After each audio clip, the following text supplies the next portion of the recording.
Saya kopi pahit aja. Kopi pahit ya. Saya ini kopi agak berwarna. Kayak kehidupan dan kekayaan para pejabat. Iya. Lalu Mas sehat ya? Sehat. Alhamdulillah. Jadi begitu setelah bicara soal masalah Hasan Nasbi, atau kita bicara soal masalah pertikaian sosial yang di masalah-masalah sosial, ormas-ormas yang gak beres-beres gitu kan. Nah, kali ini kita coba untuk bicara hal yang sifatnya agak serius tapi bawaannya candaan, Mas. Nah, kita mau ingin bicara sedikit berkaitan dengan masalah yang karena ini menyangkut hajat hidup orang banyak bersama dia. Hajat hidup kita semua. Yang kurang lebih keuangan kita itu disalahgunakan. Oh gitu. Iya, gitu. Dari pajak yang kita bayar itu ya. Iya, dari pajak yang kita bayar, dari hasil ngojek, hasil bertani, hasil jualan di pasar gitu kan. Nah, itu kurang begitu dikelola dengan baik sehingga kemudian terjadi nih penyalahgunaan kewenangan, lalu kemudian mengakibatkan keuangan kita menjadi terkuras, menjadi hilang. Nah, ini masalah nih. Ini dipakai oleh siapa nih para pejabat? Nah, ini dia nih masalah nih. Ini kita mau bicara nih. Nah, ini masalahnya nih. Jadi masalah keuangan kita yang diambil secara ugal-ugalan itu, diambil secara sengaja ya. Diambil secara sengaja karena mustahil bila korupsi itu tidak dilakukan secara sengaja gitu. Yakin sungguh itu adalah didasari dengan kesengajaan yang sudah terstruktur, Pak. Itu saya yakin sungguh di situ, dan ini dikerjakan secara bersama, secara kelompok ya orang-orang ini.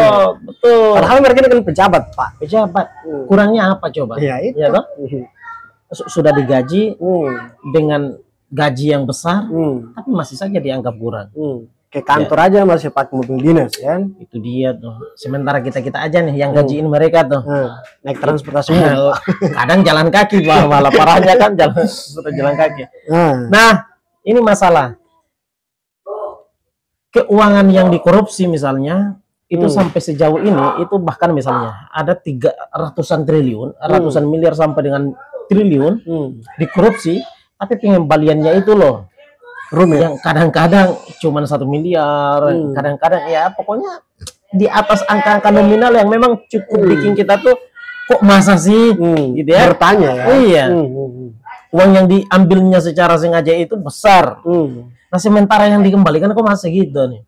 Nah, gimana sih kerja serius dari penegak hukum ini, baik itu adalah KPK, kejaksaan, gimana sih kok masa cara melakukan apa namanya pengembalian uang yang sudah diambil secara sengaja atau yang kita sebut dengan korupsi itu kok masa cuman segitu gitu, atau jangan-jangan dibagi-bagi lewat jalur-jalur bagi hasil itu dia.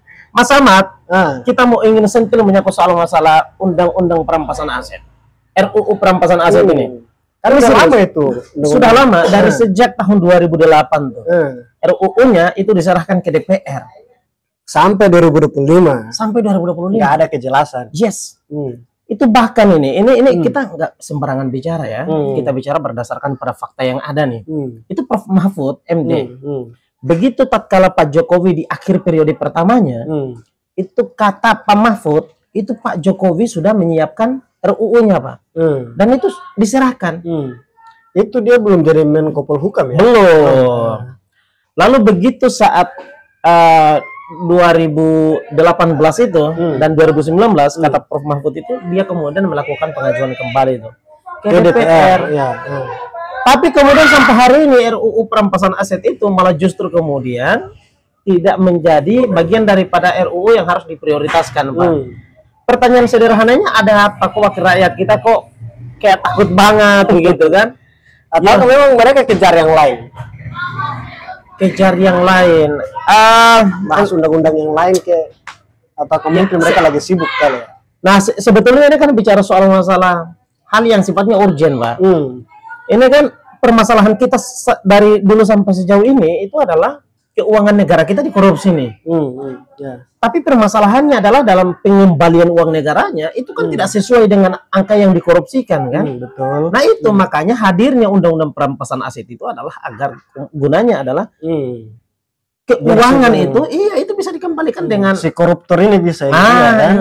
Kurang lebih begitu tuh. Nah, maka pertanyaannya kalau memang sekeras itu misalnya setegas itu dalam konteks pengembalian uang negara, memang jelas sih kalau wakil rakyat kita itu takut gitu. Kenapa? Ya mungkin saja ada yang kemudian terlibat takut. Harusnya sih kalau misalnya dia gentle, orangnya berniat baik untuk membangun negara, harusnya kan ya udah silakan. Itu kan?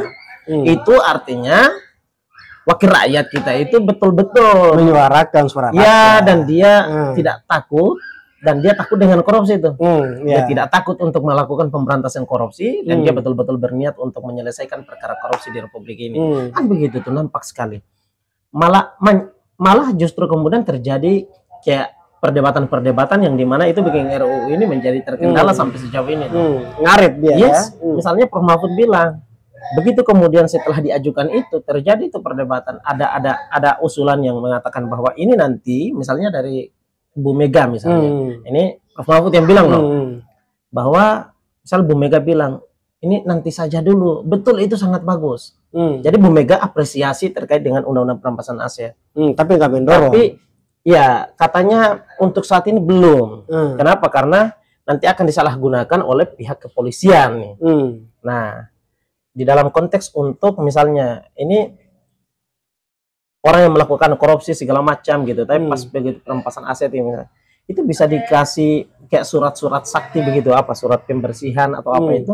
Nah, itu bisa dilakukan tuh transaksi-transaksi di dalam dengan apa namanya atas nama surat itu, lalu kemudian bebas gitu loh. Maksudnya bisa diproses barangkali, tapi kemudian kan tidak terjadi lakukan perampasan dan seterusnya. Ya seperti itu. Saya kira ini masalah Pak Mas Ahmad.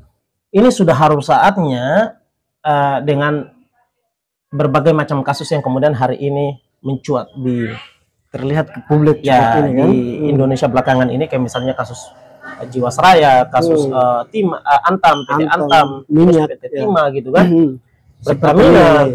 Ini kan persoalan-persoalan yang dimana membuat negara kita itu betul-betul dihajar habis-habisan untuk keuangannya tuh. Maka sudah saatnya mesti kita itu nuraninya tuh harus terketuk untuk apa? Bicara soal masalah mempertahankan kedaulatan negara dari aspek keuangannya dengan cara adalah cepat-cepat memprioritaskan undang-undang perampasan menyelesaikan persoalan perampasan ini aset. kan masalahnya di parpol ya kan?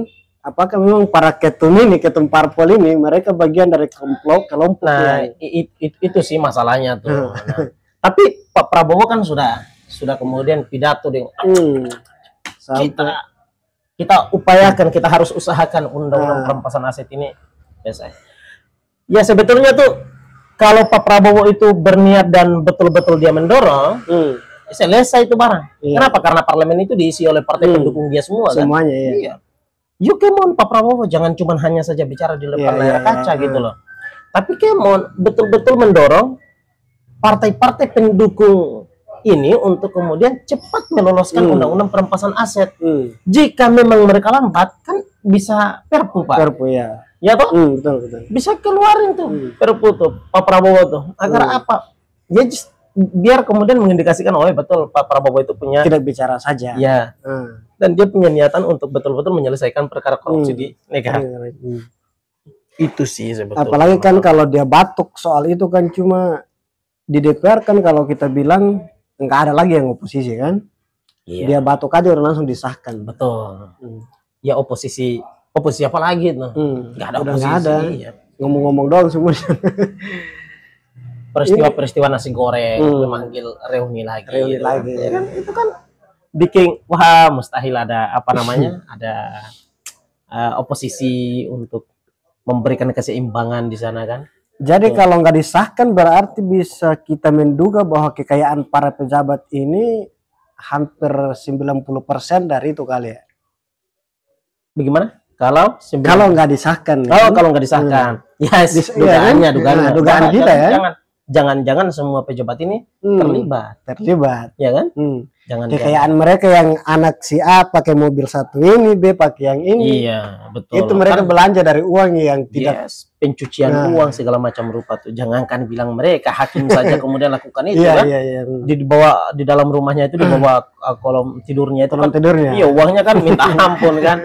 Itu tuh kotak-kotak koruptor semua nih. Padahal gaji udah gede kan, apalagi yang mau di Nah itu dia tuh. Para pejabat nih. Nah itu dia. Jadi ketika undang-undang perampasan aset itu kalau misalnya disahkan itu menarik loh Mas Ahmad. Pejabat itu kan tinggal kita lihat berapa gaji pokoknya. Ya. Totalitas gajinya dalam per bulan itu berapa? Setahun itu dia bisa menghasilkan berapa? 1 miliar katakanlah. Nah itu kan gampang. Ya. Ketika kemudian ada yang memiliki lebih daripada 1 miliar dalam 1 tahun, itu kan dugaan. Ada tanda tangan ada yang salah tuh. Ya tanda tangannya kan begitu kan. Oh ini berarti ada yang salah.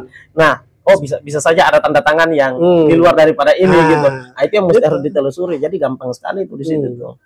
Nah dan lebih daripada itu adalah ini adalah berkaitan dengan menyangkut untuk mengutuk hati para pejabat ini agar lebih sadar kembali di dalam mengelola negara dan di dalam mengelola keuangan negara, agar tidak harusnya. Ya, yang paling terpenting adalah bisa mempercayai, bisa menjaga kepercayaan publik itu sendiri. Karena kepercayaan publik itu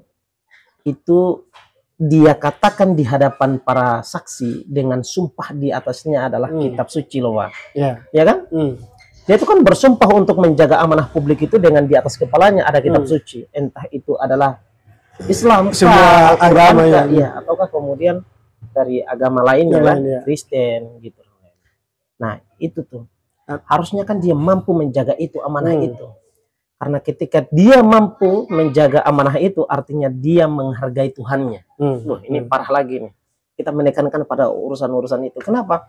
Ya karena di atas kepalanya itu kan kitab suci, kitab suci yang diyakini adalah bahasa Tuhannya. Tapi ketika dia tidak mampu menjaga amanah publik itu, artinya Tuhannya pun dia durhakai. Kata siapa ya? Sujuta juga kalau nggak salah ya. Yang Tuhan kata dia tuh para pejabat nih Tuhan aja mereka nggak takut. Oh Prof Salim ya. Prof Salim ya. Kalau nggak salah itu. Ya. Nah Tuhan aja mereka nggak takut, apalagi cuma masyarakat biasa. Betul itu dia. Yang mereka gunakan manfaatkan masyarakat itu 5 tahun sekali itu kan. Itu dia tuh. Mereka lah. Ini kan parah memang. Gimana ya?